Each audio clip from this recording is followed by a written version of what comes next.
नमस्ते, मैं doctor Rishabh Kothari, medical oncologist, Oncowin cancer centre. March महीना किडनी कैंसर अवेयरनेस मंथ के रूप में मनाया जाता है। आज मैं किडनी कैंसर के बारे में कुछ बेसिक जानकारी दूंगा। किडनी में गठान होना, ये हर एक गठान एक प्रकार की नहीं होती, अलग अलग प्रकार की गठान हो सकती है। कुछ नॉर्मल गठान होती है जो कैंसर नहीं होता है, और कुछ कैंसर की गठान होती है। नॉर्मल गठान एंजियोमायोलाइपोमा, ओंकोसाइटोमा या रीनल सेल एडिनोमा के नाम से जानी जाती है। और कैंसर की गठान है, उसमें मोस्ट कॉमन है renal cell carcinoma, Wilms tumour, lymphoma, sarcoma या upper urinary tract urothelial carcinoma.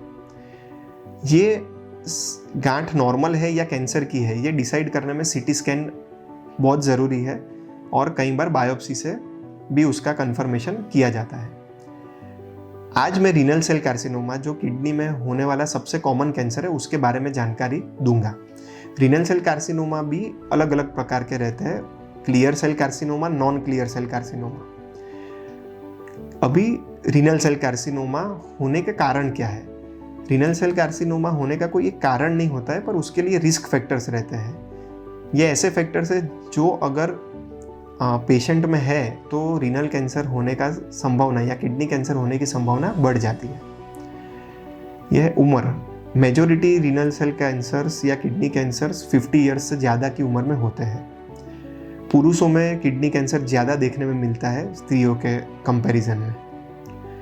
Hereditary या फैमिली हिस्ट्री हो, उनमें किडनी कैंसर ज़्यादा देखने मिलता है। ओबेसिटी या मोटापा, ब्लड प्रेशर कंट्रोल में नहीं होना, डायलिसिस, किडनी के प्रॉब्लम के हिसाब से डायलिसिस पे होना, स्मोकिंग या अल्कोहल या तंबाकू का कोई भी रूप में सेवन करना, ये सब रिस्क फैक्टर्स रहते हैं किडनी कैंसर होने के। इसके अलावा रेडिएशन का एक्सपोजर या ऑक्यूपेशनल एक्सपोजर में कोई केमिकल का एक्सपोजर जैसे कैडमियम या एस्बेस्टोस, ये सब में भी किडनी कैंसर होने की संभावना बढ़ जाती है। ये रिस्क फैक्टर्स को मैं दो ग्रुप में डिवाइड करता हूँ। एक है मॉडिफाइबल रिस्क फैक्टर्स और एक है नॉन मॉडिफाइबल रिस्क फैक्टर्स।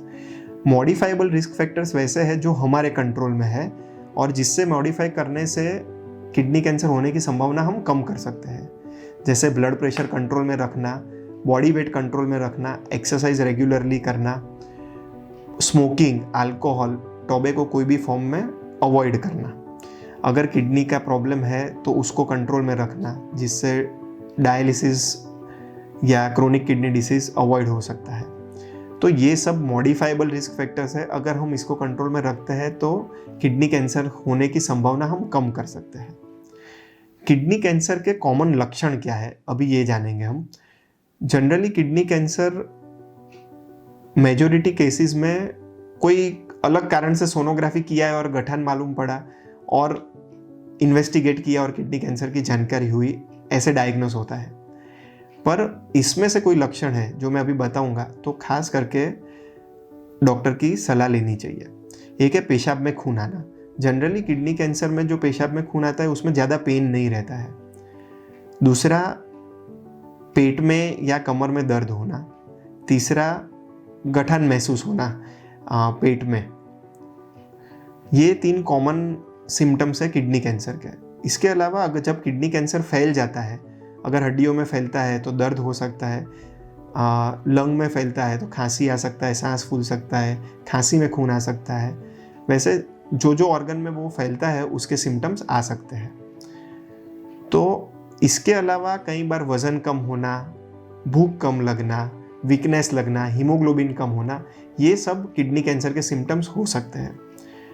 ये सब सिम्टम्स है तो किडनी कैंसर है ऐसा ज़रूरी नहीं है। बहुत सारे कैंसर के अलावा के कारण हैं जिसमें ये सब सिम्टम्स आ सकते हैं। इसलिए ये सिम्टम्स है तो डरने की ज़रूरत नहीं है, पर ये सिम्टम्स को इग्नोर करे बिना डॉक्टर की सलाह लेके उसके लिए जांच करने की आवश्यकता है।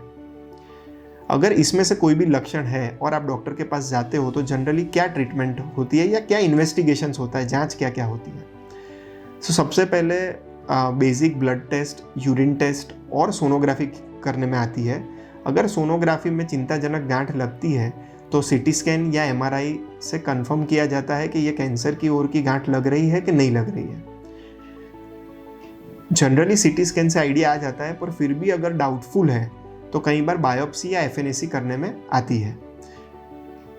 बायोप्सी में कई बार इम्यूनोहिस्टोकेमिस्ट्री या मॉलिक्यूलर टेस्टिंग किया जाता है, जिससे रीनल सेल कार्सिनोमा का प्रकार जाना जा सकता है। खास करके जो नॉन क्लियर सेल कार्सिनोमा है वो जानना ज़रूरी है, क्योंकि ट्रीटमेंट और रिजल्ट में कुछ चेंजेस आ जाते हैं। अगर कम उम्र में रीनल सेल कार्सिनोमा होता है तो हेरिडिटरी टेस्टिंग या जेनेटिक टेस्टिंग करना ज़रूरी है, क्योंकि ये नेक्स्ट जनरेशन में या आपके भाई बहनों में भी ये कैंसर होने की संभावना हो सकती है, अगर आप में वो हेरिडिटरी फैक्टर या जेनेटिक फैक्टर्स पॉजिटिव है। इतनी जांच करने से हमको किडनी कैंसर है कि नहीं है तो कौन से प्रकार का है और कौन से स्टेज का है, ये जानकारी मिलती है। स्टेज जानने के लिए कई बार पेट स्कैन की भी आवश्यकता पड़ती है। इतनी इन्फॉर्मेशन के बाद किडनी कैंसर की ट्रीटमेंट कैसे होती है? तो जनरली किडनी कैंसर को स्टेज में डिवाइड किया जाता है। स्टेज 1, 2 और 3 क्योर हो सकते हैं, या हम उसको पूरा कंट्रोल कर सकते हैं, लंबे समय तक बीमारी वापस ना आए वैसा कर सकते हैं। और स्टेज 4 है जिसको हम कंट्रोल कर सकते हैं, हम जिंदगी कुछ महीनों से बढ़ा सकते हैं या उसको दबा के रख सकते हैं और अच्छे क्वालिटी ऑफ लाइफ दे सकते हैं। तो स्टेज 1, 2 और 3 में जनरली सर्जरी करने में आता है। सर्जरी में या तो पूरा किडनी निकालते हैं, और अगर छोटी गांठ है तो सिर्फ गठान निकालते हैं, जिसको पार्शियल नेफ्रेक्टोमी बोलते हैं। सर्जरी ओपन हो सकती है, लेप्रोस्कोपिक हो सकती है, इवन रोबोटिक हो सकती है। सर्जरी के अलावा उससे भी नॉन इन्वेजिव तरीके, अगर किडनी की कैंसर की गांठ बहुत छोटी है तो रेडियो फ्रीक्वेंसी एब्लेशन या क्रायो एब्लेशन से भी किया जा सकता है। और कोई कोई सिचुएशन में गठान बहुत ही छोटी है तो ऑब्जर्वेशन या एक्टिव सर्विलेंस, जिसमें कुछ कुछ महीनों पे रिपोर्ट्स किए जाते हैं और अगर शंका गई तभी ट्रीटमेंट करते हैं, वैसा भी किया जा सकता है। अनफॉर्चुनेटली अपनी कंट्री में एडवांस स्टेज या 4th स्टेज की बीमारी बहुत कॉमन है, और 4th स्टेज में हम बीमारी को नाबूद नहीं कर सकते, हम उसको कंट्रोल कर सकते हैं। कंट्रोल करने के लिए हमारे पास अलग अलग ऑप्शंस हैं। जो किडनी कैंसर में मोस्ट कॉमनली यूज होता है वो है टारगेटेड थेरेपी और इम्यूनोथेरेपी। मुख्य हेतु स्टेज 4 में ट्रीटमेंट करना का ये है कि पेशेंट का आगे का जो भी जिंदगी है वो कम तकलीफ में जाए और ये जिंदगी हम बढ़ा सकें।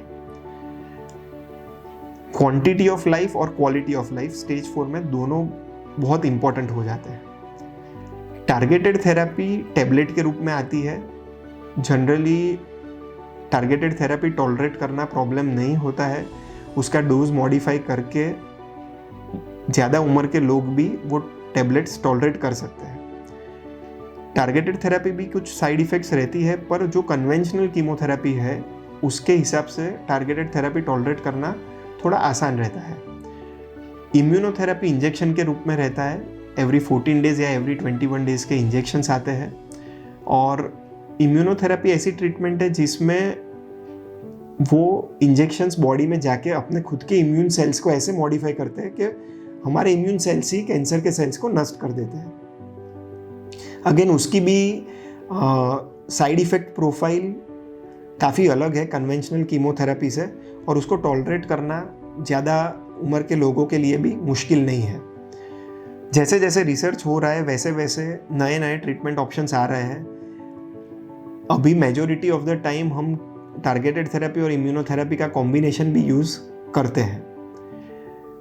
इम्यूनोथेरेपी का एक प्रॉब्लम है कि अभी काफ़ी कॉस्टली है, पर विथ टाइम धीरे धीरे उसका कॉस्ट भी कम होना चाहिए।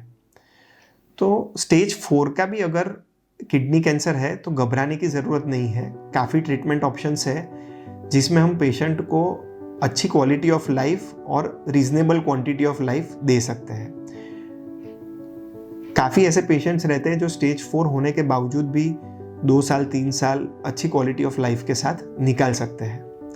तो ये अवेयरनेस वीडियो से जो इम्पोर्टेंट जानकारी है जो हमको ध्यान रखना चाहिए वो है कि हर एक किडनी की गठान एक जैसी नहीं होती है। मॉडिफाइबल रिस्क फैक्टर्स पे कॉन्सेंट्रेट करके उसको कम करना चाहिए, जिससे हम किडनी कैंसर होने की संभावना कम कर सकते हैं। अगर किडनी कैंसर के लक्षण है तो बिना घबराए डॉक्टर का सलाह लेना चाहिए। अगर अर्ली किडनी कैंसर है तो सर्जरी से डरना नहीं चाहिए, बीमारी ठीक होने की अच्छी संभावना है और सर्जरी करवा लेना चाहिए। और अगर एडवांस स्टेज में किडनी कैंसर है तो भी घबराने की ज़रूरत नहीं है। हमारे पास काफ़ी सारे ट्रीटमेंट ऑप्शंस है टारगेटेड थेरेपी और इम्यूनोथेरेपी के रूप में, जो डिसेंट क्वालिटी ऑफ लाइफ और डिसेंट क्वांटिटी ऑफ लाइफ दे सकते हैं। टारगेटेड थेरेपी और इम्यूनोथेरेपी थोड़े स्पेशलाइज्ड ट्रीटमेंट है जो मेडिकल ऑन्कोलॉजिस्ट के थ्रू लेने चाहिए, और जनरली सर्जरी स्पेशलाइज्ड ट्रीटमेंट रहता है, वो भी यूरो ऑन्कोसर्जन या यूरोलॉजिस्ट के अंडर लेना चाहिए। धन्यवाद।